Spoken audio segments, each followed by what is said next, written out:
There are different types of data modeling techniques such as relational, networking, and flat files. But what is the most important technique out of all these? That is object-oriented paradigm. So this section will introduce you about the basic concepts related to object-oriented data modeling techniques.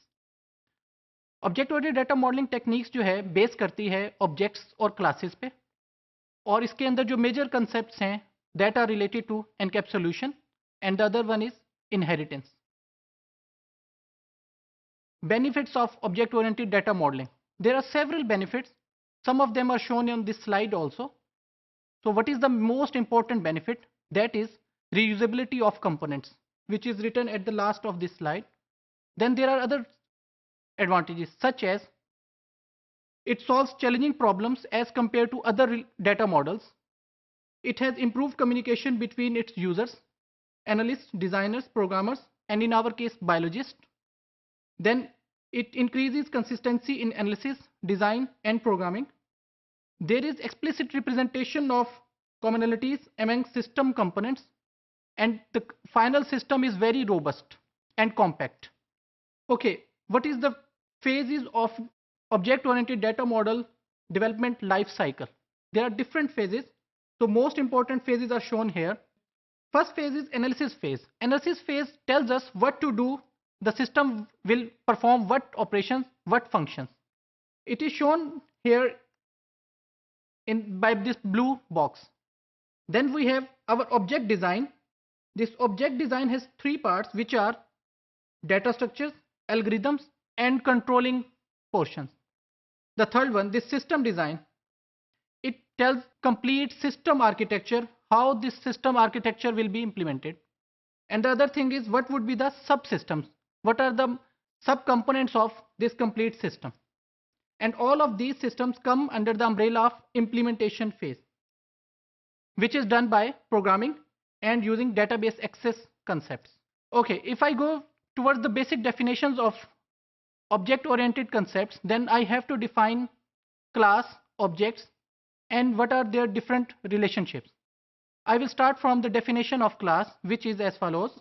Basically, class is a blueprint of objects, and proper definition would be it is an entity that has a well-defined role in the application domain, state, behavior, and identity. And it has different properties such as it is tangible. Tangible means that it can be measured. So it is a person, place, or something. Then what are different concepts or events? It can be some specific event or concept such as department, performance, registration, and in our case, cell division. And finally, what are the different artifacts of design process? These are user interface, then our scheduling techniques, and then controlling mechanisms. Object क्या होता है? Object basically it is a particular instance of a class. Such as अगर हम देखें, अगर हमारे पास एक human की क्लास है तो उसके इंस्टेंसेस क्या होंगे? जैसे जो लिविंग लोग हैं, जैसे may be ABC, John, we can name anything, they would be instances of that class. अब ऑब्जेक्ट्स करते क्या हैं? Objects have specific behaviour as well as attributes. तो ये बिहेवियर क्या है और एट्रीब्यूट्स क्या है, इनको हम अभी देखते हैं. और they are different from entities. How? Because entities don't have any behaviour. Object की जब हम बात करते हैं तो उसमें हमें दो मेजर चीजें नजर आती हैं. Number one is state. State are basically variables which are related to some entity. What are those variables? They are basically attribute types and their values. Second इसमें चीज होती है behavior. Behavior means कि how an object will perform its functions and its operations.